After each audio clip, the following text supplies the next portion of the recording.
நம பார்வதீபதே ஹர ஹர மகாதேவா. தென்னாடுடைய சிவனே போற்றி, எண்ணற்றவர்க்கும் இறைவா போற்றி. திருச்சிற்றம்பலம்.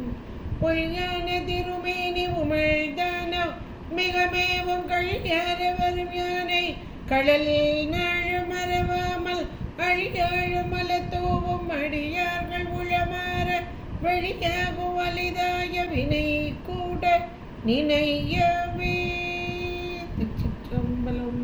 தில்லை குத்தபெருமான் திருவடிகளை சிறமேற்கொண்டு குருமகா சன்னிதானங்கள் பொற்பாதம் பணிந்து அடியவர் மக்கள் பொற்பாதம் பணிந்து இன்றைய அபிராமி அந்தாதி சிந்தனையிலே நமக்கெல்லாம் சிந்திப்பதற்கு என்னுடைய திருவருளும் குருவருளும் இங்கே நமக்கு கூட்டி வைத்திருக்கிறது. என்னுடைய திருவருளுக்கும் குருவருளுக்கும் நன்றி கூறி நமக்கு சென்ற வாரம் 43வது பாட்டை பார்த்தோம். பரிபுரச் சீரடி பாசாங்குசை பஞ்சபாணியின் சொல் திரிபுர சுந்தரி சிந்தூர மேனியள் தீமை நெஞ்சில் பரிபுர வஞ்சரை அஞ்ச குனி பொறுப்பு சிலைக்க எரிபுரை மேனி இறைவன் செம்பாகத்து இருந்தவளே என்பதாக நம்ம பார்த்தோம். அதில் அம்மையுடைய அழகான அந்த திருவடி, கையில் ஒரு கையிலே பாசத்தையும் ஒரு கையிலே அங்குசத்தையும் உடையவளாக, 5 மலர் அம்புகளை கொண்டவளாக, இனிமையான சொல்லை உடையவளான திரிபுரை சுந்தரி, அவள் சிந்தூரம் போல மேனி திருமேனியை கொண்டவளாக அமைந்த அந்த அம்மை. அப்படிப்பட்ட அம்மை இங்கே எங்கே இருக்கிறாள் என்றால் இறைவனின் செம்பாகத்திலே. இறைவர் செம்பாகத்திருந்தவளே என்பதாக அங்கே நிறைவு செய்தார். இங்கே அடுத்த பாட்டு 44வது பாட்டு, தவளே இவள் எங்கள் சங்கரனார் மனை மங்களமாம் அவளே அவர் தமக்கு அன்னையும் ஆயினள்.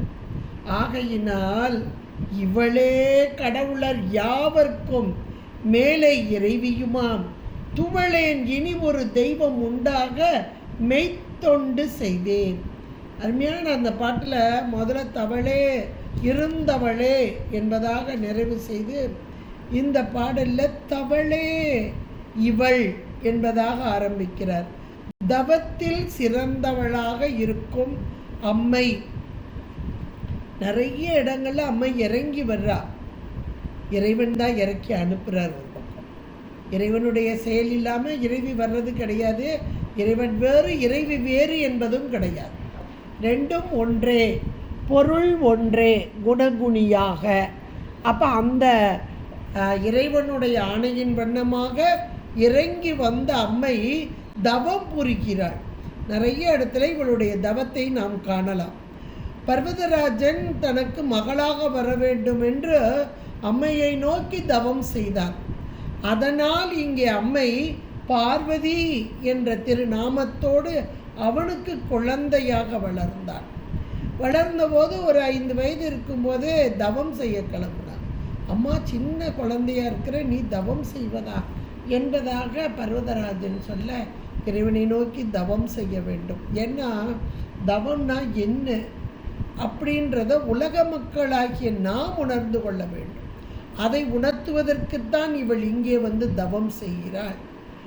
அங்கே பர்வதமலை, அந்த இமயமலை, அந்த இமயமலையிலே சின்னஞ்சிறு பெண்ணாக இருந்து பர்ணசாலை அமைத்து தவம் செய்தாள் அப்படின்றத கந்தபுராணம் ரொம்ப அழகாக நமக்கு எடுத்து சொல்லும். தவளே இவள் தவம் எதற்காக தவம் செய்கிறாள்? இறைவனை அடைய வேண்டும். அப்போ இறைவனை அடைய வேண்டும் என்றால் ஆன்மாக்களாகிய நாம் தவம் செய்ய வேண்டும் என்பதை அம்மை நமக்கு வந்து உணர்த்துகிறார். இது நீங்கள் எல்லா புராணங்கள்லையும் நம்ம பார்க்கலாம். தவம் எப்படி செய்வது அப்படின்றத அம்மை சொல்கிறார். சரியை, கிரியை, யோகம் 3ம் சேர்ந்தது தான் தவம் என்பது நமக்கு இங்கே கொடுக்கப்பட்டிருக்கிறது. இந்த அம்மை வந்து இங்கே இமயமலையில் இருக்கும்போது இறைவனை நோக்கி தவம் செய்தாள் என்று சொல்லப்படும். காஞ்சிபுரத்திலே வந்து காமாட்சி அன்னையாக இருந்து இறைவனை நோக்கி தவம் செய்தார். இங்கே மணலால் சிவலிங்கம் பிடித்து பூசை செய்தார். இதுதான் இவளுடைய தவம். அப்போ பூசை தான் இறைவனுக்கு மிகவும் பிடித்தது. இந்த உலகத்தில் நாம் செய்கிற பூசை இறைவன் ரொம்ப விருப்பத்தோடு ஏற்றுக்கொள்ளும். அதுதான் அங்கே தவமாக இருக்குது. கடுமையான தவம், காமாட்சி அம்மையுடைய தவம் கடுமையான தவமாக இருக்குது. இப்படி நீங்கள் ஒவ்வொரு தல புராணங்கள் இதெல்லாம் எடுத்து பார்த்தா அம்மை இறங்கி வருகிறாள், இறைவனை பூசிக்கிறாள், தவம் செய்கிறாள். இந்த தவமெல்லாம் எதற்கு என்றால் இறைவனோடு ஒன்றிக்க வேண்டும், இறைவனை சார வேண்டும். அது நம் போன்ற உயிர்களுக்கு எடுத்துரைப்பதற்காக. இப்பவும் கோவிலில் திருக்கல்யாணம் நடக்கும். இறைவன் இறைவி கல்யாணம் நடக்கும். கல்யாணத்துக்கு முதல் நாள் அம்மை போய் தவக்கோலத்தில் இருப்பாள், தவசு மண்டபத்தில் போய் இருப்பாள். எல்லா ஆலயங்கள்லையும் இது நடக்கும். நீங்கள் நல்லா பார்த்தீங்க, தவசு மண்டபத்தில் போய் இருப்பாள். தவசு மண்டபத்தில் ஒரு காவி ஆடை புனைந்து கையில் உத்ராட்ச மாலையோடு உட்கார்ந்து இறைவனை நோக்கி தவம் செய்தல். அந்த இறை வழிபாடு தான், அதைத்தான் அங்கே சொல்லப்படும். இறைவனை நோக்கி தவம் செய்வார். அதாவது ஒரு பக்குவ நிலை வர வேண்டும். அவளுக்கு பக்குவம்லாம் இல்லாமல் இல்லை, அவள் நல்ல பக்குவம். நாம் உணரணும், இந்த பக்குவம் இருந்தால் தான் இறைவன்கிட்ட போய் சேர முடியும். இறைவனை வழிபாடு செய்து மிக உயர்ந்த நிலையில் இருந்தால் இறைவனோடு ஒன்று சேரலாம் என்பதை நமக்கு உணர்த்துவதற்காகத்தான் இந்த கோலம். கல்யாணத்துக்கு முதல் நாள் இந்த தவக்கோலம். தவம் இருக்கும்போது தான் சாமி எம்மா நீ நல்ல ஒரு பக்குவ நிலையில் இருக்க, தவம். அதில் கூட காஞ்சி புராணத்தில் நம்ம படிக்கும்போது காமாட்சி அம்மையாக காஞ்சிபுரத்துக்கு இறைவனை நோக்கி அந்த பூசை பண்ணும்போது இவளுடைய தவம் எப்படி இருக்குன்னு அங்கே சாமி சோதித்து அறிகிறார். அந்த ஆற்றிலே, காவிரி ஆற்றிலே வெள்ளம் காட்டி வெருட்டிட வஞ்சி வெறுவி ஓடி தழுவ வெளிப்பட்ட கள்ளக்கம்பனை காலக்கால் அப்படிம்பார். அளந்தான் உகந்த அமுது செய்தானே அந்த பதிகத்தில் இந்த நிகழ்ச்சியை அப்படியே காமிப்பார். அப்படி பதவதைச்சு ஒடி தழுவுனாலாம், தழுவ குழைந்த நாதர் அப்படின்னு அம்மா சுவாமிக்கு பேர். அப்படி தழுவினால் அப்போ அந்த ஐயோ சாமிக்கு ஏதாவது நேர்ந்து விடுமோ அப்படின்ற ஒரு பதைப்பதைப்பு. அந்த வெள்ளம் வேகமாக வருகிறது, சாமிக்கு ஏதேனும் வந்து விடுமோ என்று அப்படி தழுவினான். அப்போ எவ்வளோ ஒரு உயர்ந்த நிலை பாருங்கள். இதெல்லாம் நமக்கு எடுத்து சொல்வது. இந்த நிலையில்தான் இறைவன் இங்கே அம்மையை ஏற்றுக்கொண்டார். அந்த வார்த்தையைத்தான் அம்மை இறங்கி உயிர்களின், அவளுக்காக இல்லை, உயிர்களின் பொருட்டு தவளே இவள் தவத்தை செய்கிறாள். அந்த தவத்தை செய்வது அப்படின்றது இறை வழிபாடு தான், இறை வழிபாடு தான். நமக்கு சொல்லக்கூடிய தவனை காட்டில் போய் உட்காந்தெல்லாம் செய்யறதில்லை. சரியை கிரியை யோகம் தான். சரியை கிரியை யோகம் மூன்றும் சேர்ந்தது தவம். இந்த தவத்தை செய்து இந்த பூமியில் செய்து காண்பிக்கிறார். அப்படி செய்து காண்பித்து எதற்காக இறைவனோடு சேர்வது, அதை இந்த பாட்டில் அழகாக சொல்றார். தவளே இவள் எங்கள் சங்கரனார் மனை மங்களமா.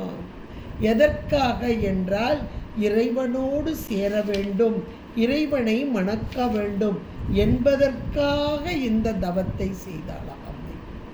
அப்படி இறைவனோடு சேர்ந்து நிற்றது, அதுதான் திருமணம் என்று நாம் இன்னைக்கு சொல்கிறோம். திருமணம் என்றது நம்முடைய உயிர்கள், உடம்பெடுத்த உயிர்கள். அது திருமணம் என்பது ஆணும் பெண்ணுமாக ஒரு குறிப்பிட்ட வயசு, ஒரு பக்குவ நிலை வரும்போது திருமணம் என்று நாம் சொல்கிறோம். இறைவனுக்கு திருமணம் உண்டா என்றால் உண்டு. அந்த திருமணம் என்பது எதன் பொருட்டாக, உயிர்களாகிய நாம் எல்லோரும் இன்பமாக வாழ வேண்டும் என்பதன் பொருட்டு. அந்த இறைவனோடு ஒன்றித்தல், இறைவனோடு ஒன்றித்தல், இதுக்கு பேர் போக வடிவம் என்று சொல்லுவோம். போக வடிவம் கொண்டு உயிர்களுக்கு உலக போகத்தை தரும் அம்மை என்பதுதான் அதன் பொருள். உலக போகம் இல்லை என்றால் உயிர்களுக்கு ஒன்றுமே கிடையாது. வினை அனுபவிக்க வேண்டும், வினையை அனுபவித்து அதை நீக்கணும் வினையை. அந்த வினையை நீக்குவதன் மூலமாக இந்த ஆணவத்தை நீக்குதல், பக்குவமடைய செய்தல். இதுக்காகத்தான் இந்த போகம். இந்த போகத்தை தருவதற்காக இறைவனோடு ஒன்றித்து நிற்றல்.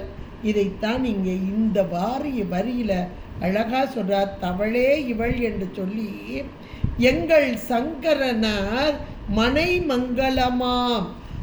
இறைவனுக்கு மனை மங்களம் என்றால் மனைவியாக வரக்கூடியவள், பேறு பெற்றவள் என்பதாக. மங்களாக்கிருத்தியை என்பது நமக்கு சகஸ்ரநாமம். சுமங்கலி என்பதாக மங்களாக்கிருத்தியை. இதெல்லாம் இறைவனுக்கு மனைவியாக மங்களத்தை தருபவளாக வரும் அன்னை, இவளுடைய தவப்பேறு. அதனால் இறைவனோடு ஒன்றித்து மங்களத்தை தருபவள் என்பதாக.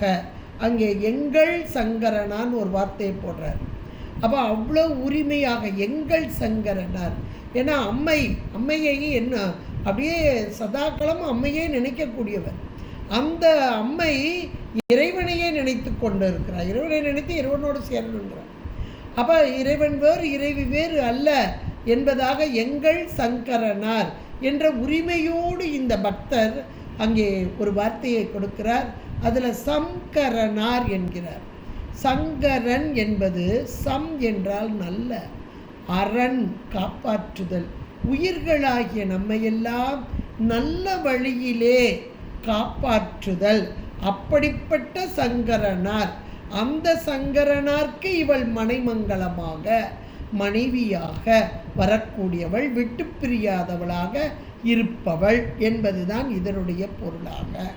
மனை மங்களமாம் அவளே அந்த இறைவனோடு ஒன்றித்து நிற்கிறாளே, அம்மை விட்டு பிரியாமல் இருக்கிறாளே என தவள் தவம் செய்தால், அதனால் இங்கே மாட்சிமை பெற்றால், இறைவனை அடையும் பேறு பெற்றால், இறைவனோடு ஒன்றித்தால், இறைவனோடு ஒன்றித்து இருக்கும் மனைமங்கலமாக இருக்கும் இவள் அவளே, அந்த அம்மையே அவர் தமக்கு அன்னையும் ஆகினார். நல்ல ஒரு வரி இந்த இடத்துல. இப்போ அம்மை தவம் செய்து இறைவனையே கணவனாக பெற வேண்டும் என்று வேண்டிக் கொண்டு இறைவன் வந்து ஏற்றுக்கொண்டார். திருமணம் செய்தாச்சு, 2 பேருமா இருக்கிறாங்க. இப்போ இந்த இறைவனுக்கு அன்னையும் ஆனாளாம். அவர் தமக்கு அவளே, அந்த இறைவனை திருமணம் செய்தாலே அந்த பெண், அவளே அவர் தமக்கு அன்னையும் ஆகினாள். இது என்ன இப்போ ஒரு இதில் சொல்கிறாங்க அப்படின்னா, நீங்கள் திருவாசகத்திலையும் பார்த்தீங்கன்னா ரொம்ப அழகாக அதுலேயும் சொல்லுவார். பொற்சுண்ணத்தில் 13வது பாடலில் சொல்வார். மின்னிடை செந்துவர் வைக்கருங்க வெண்ணகை பண்ணமர் மென்மொழியீர் என்னுடைய அறமுதெங்கள் அப்ப எம்பெருமான் இமவான்மகற்கு தன்னுடை கள்வன் மகன் தகப்பன் தமையன் எம் ஐயன் தாள்கள் பாடி. எம்பெருமான் இமவான் மகட்கு, அங்க பர்வதராஜன் அவருடைய மகளுக்கு தன்னுடைய கேள்வனாக, மகனாக, தகப்பனாக, தமையனாக, அப்படிப்பட்ட எம் ஐயன் தாள்கள் பாடி அப்படின்பா. அல்ல ஒரு வார்த்தை. இதேதான் இங்கேயும் சொல்லப்படுகிறது. தவளே இவள் எங்கள் சங்கரனார் மனை மங்களமாம் அவளே அவர் தமக்கு அன்னையும் ஆயினள் அப்படின்னா. இதை நம்ம சிவஞான சித்தியார் பார்க்கும்போது 167வது பாடலில் பார்த்தீங்கன்னா, சிவம் சக்தி தன்னை ஈன்றும், சிவம் சக்தி தன்னை ஈன்றும், சக்திதான் சிவத்தை ஈன்றும், சக்திதான் சிவத்தை ஈன்றும், உவந்து இருவரும் புணர்ந்து இங்கு உலகு உயிர் எல்லாம் ஈன்றும். நல்ல ஒரு பாடல். உவந்து இருவரும் புணர்ந்து இங்கு உலகு உயிர் எல்லாம் என்றும் பவன் பிரம்மச்சாரியாவான் பால்மொழி கன்னியாவான். நல்ல ஒரு பாடல். தவம் தரும் ஞானத்தோர்க்கு இத்தன்மை தான் தெரியுமே. இது யாருக்கு புரியும் அப்படின்னா, நல்ல ஞான நிலையில் இருப்பவர்களுக்கு இது புரியும் அப்படின்னு அந்த பாடல் நமக்கு சொல்லுது. சக்தி என்ன, சிவம் என்ன, தத்துவங்களிலே சுத்த தத்துவங்களிலே இறங்கி வரும் இறைவன் நாதமாக விந்துவாக, அந்த நாதத்துக்கு முன்னாடி இருக்கக்கூடிய பரம் மேலான பரம்பொருள் இறங்கி வருவதற்கு முன்பாக தன்னுடைய ஆற்றலை இறக்குகிறது. அந்த பரநாதத்திலிருந்து வெளிப்பட்ட சக்தி பராசக்தி இப்போ குடிலைக்குள் இறங்கும்போது ஞானமான பகுதி நாதமாக, அப்புறம் ஆற்றல் சக்தியாக, இந்த நாதமும் சக்தியும் இணைந்து, நாதமும் விந்தும் இல்லை சிவசக்தி இணைந்து சதாசிவமாக. அப்போ அம்மையிடமிருந்து வெளிப்பட்ட சிவம் மேலே பராசக்தி, அதிலிருந்து வெளிப்பட்ட சிவம், அப்போ அவ தாயாயிடுறான், இந்த சிவம் மகனாயிரு. அதுக்கப்புறம் இந்த சிவத்திட்டிருந்து வெளிப்பட்ட சக்தி, இப்போ சிவம் தந்தையாயிறார், சக்தி தாயாயிறார். அடுத்து சதாசிவம். இந்த சதாசிவம் என்ற போது இறைவனும் இறைவியுமாக ஒன்றாக இணைதல், அப்போ கணவன் மனைவியாக்குறார்கள். இப்படி நீங்கள் வரிசையாக இன்னும் இதுலேருந்து இன்னும் சக்தி வெளிப்படுது, மகேஸ்வர தத்துவங்கள் அப்படின்னு சொல்லும்போது இப்படி ஒன்றுனா பார்க்கும்போது இவ மூத்தவளாக, இங்கே இறைவன் இளையவளாக, அதாவது தமக்கை முறையாக, இப்படியெல்லாம் அதை அந்த பாட்டில் தன்னுடைய கேழ்வன், மகன், தகப்பன், தமையன், என் ஐயன் தாள்கள் பாடு. அதாவது தத்துவங்களில் இப்படி ஒன்றிலிருந்து ஒன்று விருத்திப்பட்டு வருதல், அதன் மூலமாக அம்மை இப்படியெல்லாம் வருகிறாள் அப்படின்றத இந்த பாட்டிலையோ அபிராமி பட்டர் அழகா வைத்து சொல்கிறார்.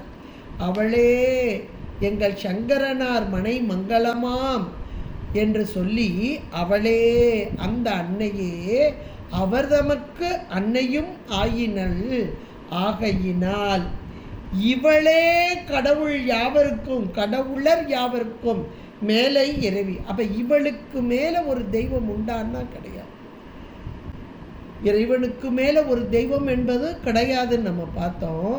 இப்போ அந்த இறைவனுக்கே இவர் இவ மனைமங்கலமாக வந்து அவருக்கே அன்னையுமா வந்து நிற்கிற தன்மையினால், ஆகையினால் இவளே கடவுளர் யாவருக்கும். அப்போ இவ வேறு இறைவன் வேறு அல்ல என்பதை உணர்த்தி, இவளே கடவுளர் யாவருக்கும் மேலை இறைவி, இவளுக்கு மேலான தெய்வம் ஒன்று இல்லை என்பதை அழகாக இங்கே கொள்ளும்.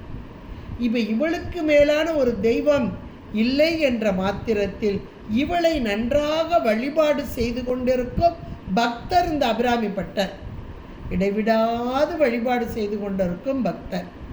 அதனால இவளுக்கு மேலே ஒரு கடவுளே கிடையாது, அதனால நான் துவள மாட்டேன், எனக்கு தளர்ச்சி என்பது கிடையாது, ஒரு துன்பம் என்பது வருமோ என்றால் வராது, துவளேன், இனி ஒரு தெய்வம் உண்டாக மெய்த்தொண்டு செய்தேன்.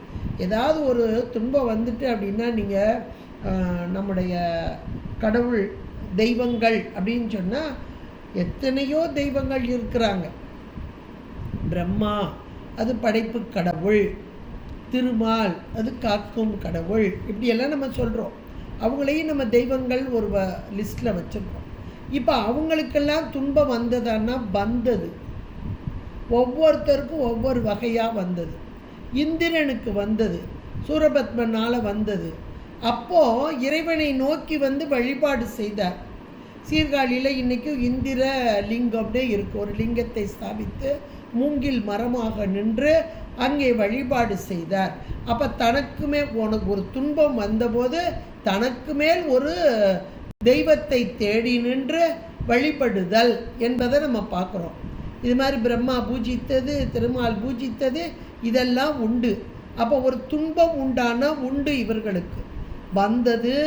அந்த துன்பத்தை நீக்குவதற்காக தனக்கு மேலான கடவுளை நோக்கி சென்று வணங்கி வழிபாடு செய்து தங்களுடைய துன்பத்தை தீர்த்து கொண்டார்கள். ஆனால் இந்த அம்மைக்கு மேலான தெய்வம் கிடையாது. அதைத்தான் இங்கே கொண்டு வர்றார் இந்த பாடலில். இவளுக்கு மேலான தெய்வம் என்ற ஒன்று கிடையாது. இவளுக்கு துன்பம் என்பது உண்டானா அதுவும் கிடையாது. அதனால் நான் துவண்டு போக மாட்டேன், துவளேன். நல்ல ஒரு வார்த்தை, துவளேன். அப்போ இனி ஒரு தெய்வத்தை நான் நாடி போக வேண்டிய அவசியம் இல்லை. துவளேன், இனி ஒரு தெய்வம் உண்டாக மெய்த்தொண்டு செய்தே என்பதாக. மெய் அப்படின்னா உடம்பு, உடம்பினால் செய்யும் தொண்டு, உண்மை தொண்டு என்றும் எடுத்துக்கொள்ளலாம். அப்படிப்பட்ட இந்த தொண்டு செய்து கொண்டு இனி ஒரு தெய்வத்தை நாடி போக வேண்டிய அவசியம் எனக்கு இல்லை. ஒரு தெய்வ வழிபாடுன்றதே அதுதான், உரைப்பு. இதை தவிர மேலான தெய்வம் இல்லை, மேலான வழிபாடு இது. இதுக்கு மேலே ஒரு தெய்வம் இல்லை. இந்த மேலான வழிபாட்டில் சாமி என்னை கொண்டு வந்து விட்டுருக்காரு அப்படின்னா கீழே இருந்து தான் மேலே போக முடியும். கொஞ்சம் கொஞ்சமாக. அதுதான் முதல் வார்த்தை தவளே அப்படின்னா. தவம் என்றால் சரியை முடிந்து, கிரியை முடிந்து, யோகம் முடிந்து, இந்த ஞானம், அம்மை ஞானமே வடிவானவள். இவளை இன்றைக்கு நாம் வழிபாடு செய்கிறோம் என்றால் ஞானத்தில் தேர்ந்திருக்கிறோம். அவள் தவத்தில் முதிர்ச்சி பெற்றவள். இங்கே தவத்தை முடித்தவர்கள் யார் இருக்கிறார், அவர்கள்தான் இவளை உணர்ந்து கொண்டு இவளை வழிபாடு செய்வார்கள் என்பதை நமக்கு உணர்த்தும் வண்ணமாக இந்த பாடலை அமைத்து கொடுத்திருக்கிறார். அப்போ இனி ஒரு தெய்வம் என்பதும் நமக்கு தேவையில்லை, கிடையாது அப்படின்றத ரொம்ப அழகாக இங்கே கொண்டு முடிச்சிட்டார். அடுத்த பாட்டு பாருங்கள். இதில் 44வது பாட்டில் தவளே இவள் எங்கள் சங்கரனார் மனை மங்களமாம் அவளே அவர் தமக்கு அன்னையும் ஆயினல் ஆகையினால் இவளே கடவுளர் யாவர்க்கும் மேலே இறைவியுமாம் துவளேன் இனி ஒரு தெய்வம் உண்டாக மெய்த்தொண்டு செய்தே என்பதாக அம்மையுடைய பெருமைகளை அப்படியே பட்டியல் போட்டு இவளுக்கு மேலாக ஒரு தெய்வம் என்பது இல்லை என்பதையும் இந்த 44வது பாடலில் அழகாக எடுத்து சொன்ன அபிராமி பட்டர் 45வது பாடலில் சொல்கிறார் பாருங்க. ரொம்ப ஒரு அருமையான ஒரு செய்தியை இங்கே கொண்டு வரார் 45வது பாடல். ஏன்னா இவருடைய நிலைமை எப்படி இருக்கின்றதையும் இந்த பாடலில் சொல்கிறார். ஏற்கனவே இவருடைய நிலைமையை நம்ம வரலாறு மூலமாகவும் தெரிஞ்சுக்கிட்டோம், இந்த பாடல்கள் மூலமாகவும் தெரிஞ்சுக்கிட்டோம். என்ன ஒரு உயர்ந்த நிலையில் இவர் இருக்கிறாரு அப்படின்றது. இந்த 45வது பாடலும் அபிராமி பட்டர் இப்போ இருக்கக்கூடிய அந்த நிலையை நமக்கு உணர்த்தக்கூடியதாக இருக்கு. தொண்டு செய்யாது, நின் பாதம் தொழாது, துணிந்து இச்சையே பண்டு செய்தார் உளரோ இளரோ அப்பரிசு அடியேன் கண்டு செய்தால் அது கைத்தவமோ அன்றி செய்தவமோ மெண்டு செய்தாலும் பொறுக்கை நன்றே பின் வெறுக்கை அன்றே என்பதாக ஒரு பாடலை இங்கே அருமையாக அமைத்து கொடுத்திருக்கிறார். அதாவது தொண்டு செய்யாது, நான் தொண்டே செய்ய மாட்டேன், நின் பாதம் தொழாது, திருவடியை வணங்கணும், கோயிலுக்கு போடணும், ஜாமியம் போடணும், பூவை பறித்து போடணும், இதுதான் தொண்டு, வேறு ஒன்றும் இல்லை. சரியை தொண்டு ஒன்றுமே செய்யாமல் உன்னுடைய திருவடியும் தொழாமல் துணிந்து இச்சையே பண்டு செய்தார் உளரோ இளரோ அப்படின்னு கேட்குறார்.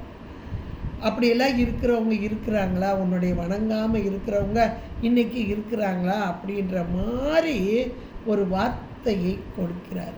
எதற்காக என்றால் இப்போ இவர் என்ன செஞ்சுக்கிட்டு இருக்காரு, அபிராமி பட்டர் சும்மா உட்காந்து தான் இருக்கிறார். அந்த கோவிலில் இவருடைய வரலாறு நீங்கள் படித்தீங்கன்னா சும்மா அப்படியே உட்காந்துருப்பார், ஒரு தூணில் ஓரமாக உட்காந்துருப்பார், ஒன்றும் பேச மாட்டார். சில நேரங்களில் அந்த பெண்கள் அங்கே யாரையா பார்த்தா அபிராமின் காலில் விழுவார். இதுதான் அவருடைய செயல்.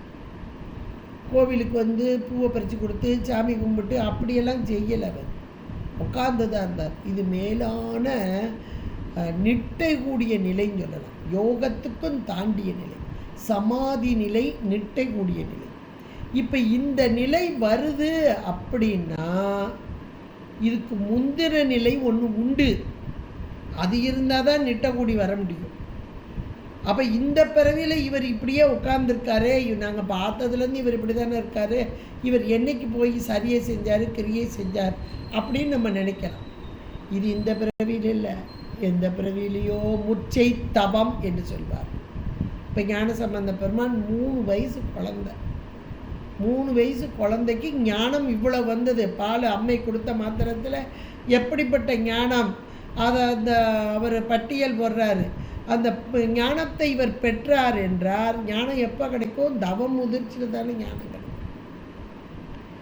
அந்த ஞானம் இந்த 3 வயசு குழந்தைக்கு கிடைக்கிறது என்றால் ஏற்கனவே முற்பிறவியிலே சாமு சித்தராக இருந்து சரியை கிரியை யோகம் என்ற தவத்தில் முற்று பெற்ற நிலையிலே இந்த பிறவியில் இந்த ஞானம் இவருக்கு கைவர பெற்றது. அப்போ ஏற்கனவே அந்த தவ முதிர்ச்சி, அதனால இந்த பிறவியில் கிடைச்சி. இதே மாதிரி நீங்கள் எல்லாரையுமே எடுத்து பார்க்கலாம். ஒரு பிறவியிலலாம் அது வர்றது இல்லை. பல்லூழி காலம் அரணை அச்சிக்கில் சற்றே ஞானம் நல்கும். அப்போ ஒரு பிறவியில் கிடைக்கிறது இது இல்லை. கொஞ்சம் கொஞ்சமாக சேர்க்கிறார் சாமி. ஏன்னா அவ்வளவு அரணை அச்சித்தால் சற்றே கொஞ்சோண்டு ஞானம் கிடைக்கும். அப்போ இந்த ஞானம் கொஞ்சம் கொஞ்சமாக ஒரு பிறவியில் முற்றி, சிலர் பார்த்தா ஒரு சின்ன வயசுலேயே அவ்வளோ ஒரு ஞானமாக இருப்பாங்க. நம்ம எத்தனையோ பேரை பார்த்துருக்கோம். எப்பா இந்த வயசுலேருந்து எந்த வயசுலேருந்துப்பா நீங்கள் படித்தீங்க, இவ்வளவு ஞானம் உங்களுக்கு இருக்குது, இவ்வளோ சின்ன வயசாக இருக்கே அப்படின்லாம் நம்ம கேட்போம். இந்த பிறவியில் வந்தது அல்ல, முற்சை தவம் அப்படின்றது. இப்போ அபிராமிப்பட்டவருடைய நிலைமையும் அப்படிதான்.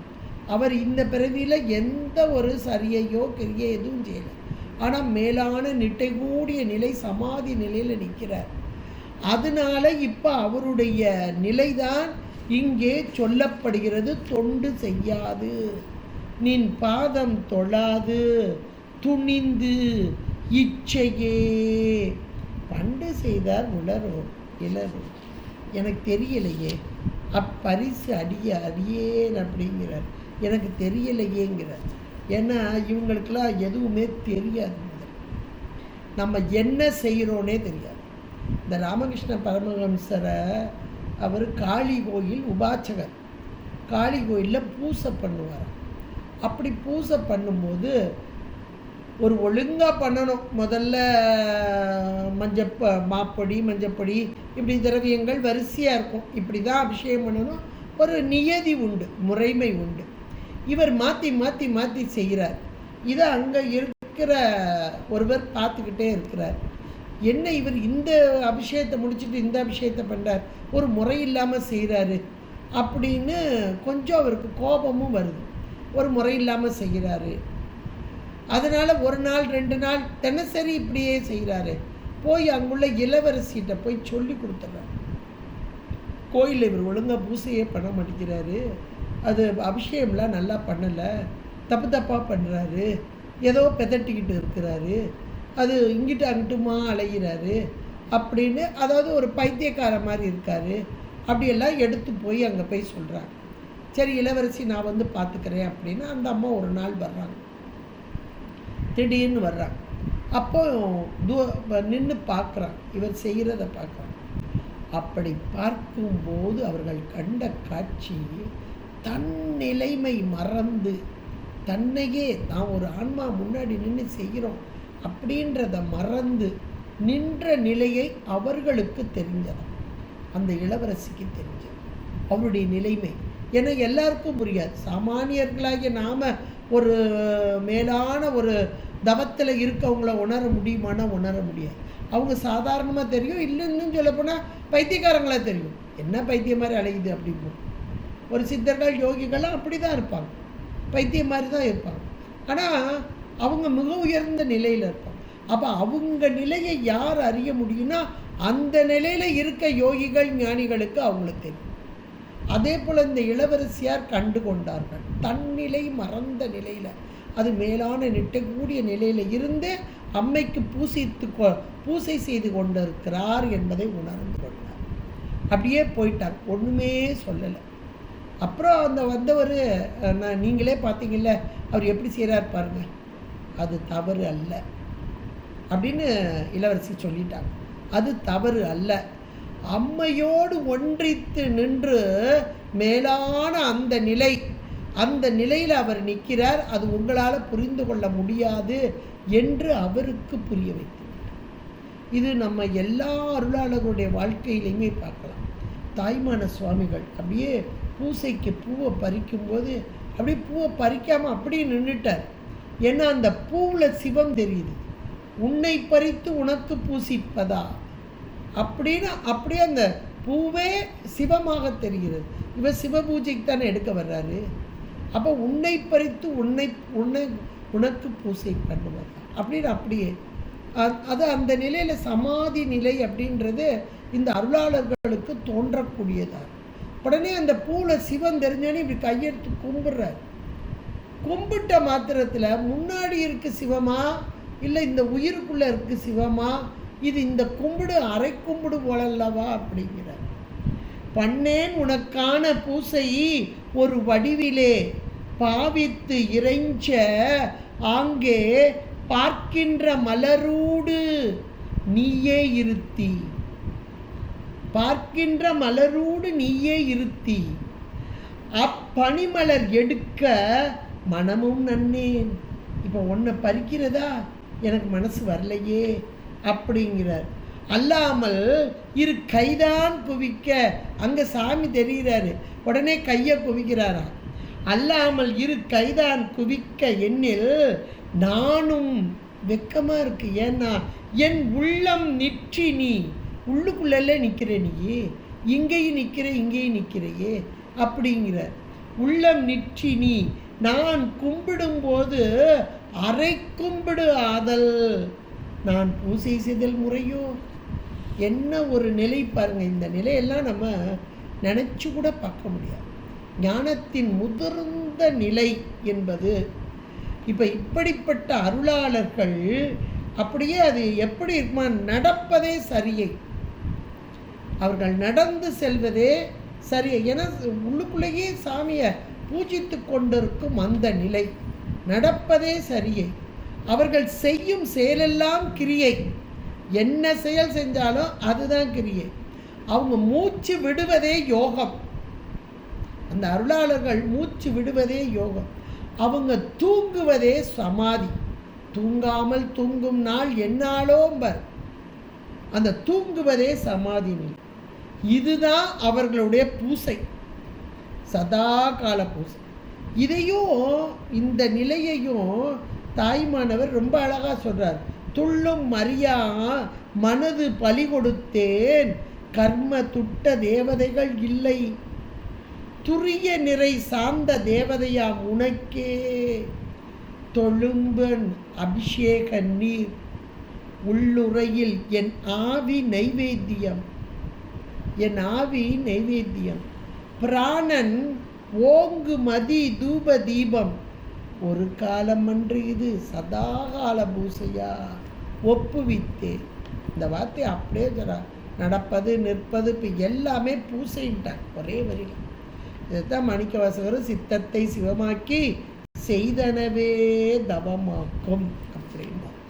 எல்லா வேலைகளுமே அவர்களுக்கு, ஏன்னா சதா காலமும் சித்தத்துக்குள்ள சிவத்தை வச்சு பூசிக்கிறவங்க இவங்கெல்லாம். அந்த மேலான நிலை அதான் தொண்டு செய்யாது நின் பாதம் தொழாது துணிந்து இச்சையே பண்டு செய்தார் உளரோ இளரோ அப்பரிசடியேன். இதுக்கு சாதாரண இந்த அருளாளர்களை நம்ம வச்சு பார்த்தோம். உலகியல்ல ஒரு எக்ஸாம்பிள் எடுத்துப்பார். அதாவது ஒரு வீட்டில் உலகியல்ல ஒரு எக்ஸாம்பிள் வச்சு பார்ப்போம். அதாவது ஒரு வீட்டில் ஒரு அண்ணன் நல்லா படிச்சுட்டு இப்போது படிப்பை முடிச்சுட்டு ஒரு டாக்டராகி இருக்கிறார். சரியா? இப்போ அந்த வீட்டில் ஒரு சின்ன பையன் இருக்கிறான்னு வைங்களேன். இல்லைன்னா அவரை தேடி வந்த ஒரு உறவுக்காரங்களாக இருக்கலாம். ஒரு சின்ன பையன் வர்றார். அப்போ அந்த அம்மா ரொம்ப வருத்தப்படுறாங்க, இந்த பையன் படிக்கவே மாட்டேங்கிறான் அப்படி இப்படின்னு சொல்கிறார். அப்போ அந்த சின்ன பையன் சொல்கிறார், இந்த அண்ணாலாம் படிக்கவே இல்லையே, சும்மா தானே உட்காந்துருக்காங்க அப்படி. அவர் ஏற்கனவே படித்தது அந்த குழந்தைக்கு தெரியல, சின்ன பிள்ளைக்கு தெரியல. ஏற்கனவே கஷ்டப்பட்டு படித்து இப்போ ஒரு நல்ல ஒரு நிலைமைக்கு வந்துட்டார். டாக்டராகி இப்போ அவர் சர்வீஸில் இருக்கிறார். இந்த குழந்தை அவரெல்லாம் படிக்கலை, நான் மட்டும் படிக்கணுமா அப்படின்னு இந்த குழந்தை கேட்குது. யோசிச்சு பாருங்க. அப்போ இந்த குழந்தை இன்னும் எவ்வளோ தூரம் படித்து வந்தால் அந்த நிலைமைக்கு வர முடியும். ஆனால் அவங்க ஏற்கனவே வந்த நிலை, கஷ்டப்பட்டு வந்த நிலை. இதே போலத்தான் நம்முடைய அருளாளர்களும் அந்த மேலான நிலை என்பது தவ முதிர்ச்சியில் கிடைக்கக்கூடிய அந்த நிட்டக்கூடிய நிலை. இப்போ அபிராமி பட்டர் அந்த நிலையில் தான் இருக்கிறார். அதை கண்டு பின்னாடி வருகிறவர்கள், ஆகா இவர் ஒன்றுமே செய்யலை, சும்மா உட்காந்துருக்காரே, அப்போ இது போல் நான் இருந்தால். ஆனால் இவர் அபிராமி பட்டர் என்ன சொல்கிறார் அப்படின்னா, அந்த மேலான நிலையில் இருக்கிறவங்க பார்த்து நான் அப்படி இருக்கவான்னு கேட்காரு. இவரே அந்த நிலையில் தான் இருக்கிறார். ஆனால் நமக்கு புரியணும் அப்படின்றதுக்காக இந்த வார்த்தையை போடுறார். தொண்டு செய்யாது நின் பாதம் தொழாது, நான் உன்னை வணங்காமல் அவங்கெல்லாம் அப்படி இருக்கிறாங்களா, அதுபோல் நானும் இருந்தால் அப்பரிசு அடியேன் கண்டு செய்தால் அது கைத்தவமோ, அது தவறான செயலா, வஞ்சனையா, அல்லது செய்தவமோ அப்படின்னு கேட்குறார். அப்படியே நான் தவறு செய்தாலும் மிண்டு செய்தாலும், அதாவது மாறுபாடான ஒரு செயலை செய்தாலும் பொறுக்கை நன்றே. உன்னுடைய கடமை எது? பொறுத்தல். தயாவான தத்துவன், கருணையே வடிவானவன். அம்மை என்றாலே கருணை. அப்போ பொறுக்கை நன்றே பின் வெறுக்கை அன்றே. நீ ஒரு காலம் வெறுக்க மாட்டோமா, அதை பொறுத்து அருள்வாய் அப்படின்னு அருமையான ஒரு பாடலாக்கி தந்தார். அதாவது இவர் மேலான நிலையில் இருந்தால் கூட நம் போன்றவர்களுக்காக பரிந்து பேசுவது போல. ஒன்றும் அறியாமல் இருக்கோம், சிலர்லாம் ஒன்றுமே செய்யலையே, அவங்க பாட்டுக்கு இருக்காங்களே, நம்மளும் அப்படி இருக்கலாமே அப்படின்னு. இதை நீங்கள் அப்படியே நம்ம அருளாளர்கள் 63 நாயன்மார்களை வச்சும் இதை பார்க்கலாம். இது உலகியல்லையும் நம்ம வச்சு பார்க்கலாம். ஒன்றும் அறியாத நிலையிலே நாம் இருக்கிறோம். இன்னும் மேலான நிலைக்கு வர வேண்டுமென்றால் சரியை கிரியை யோகம் என்ற நிலை, அதுதான் தவ முதிர்ச்சி. அந்த தவ முதிர்ச்சியான நிலை தான் இவர்களுடைய நிலை. அந்த நிலையைத்தான் இந்த பாடலாக்கி நமக்கு தந்திருக்கிறார் அபிராமி பட்டர். அருமையான இந்த பாடலை சிந்திப்பதற்கு இவருடைய திருவருளும் குருவருளும் கூட்டியமைக்கு திருவருளுக்கும் குருவருளுக்கும் நன்றி கூறி அமைகிறேன். நன்றி, வணக்கம். திருச்சிற்றம்பலம். அரம பார்வதி பதே ரர மகாதேவா. தென்னாடுடைய சிவனே போற்றி, எண்ணற்றவர்க்கும் இறைவா போற்றி. திருச்சிற்றம்பலம்.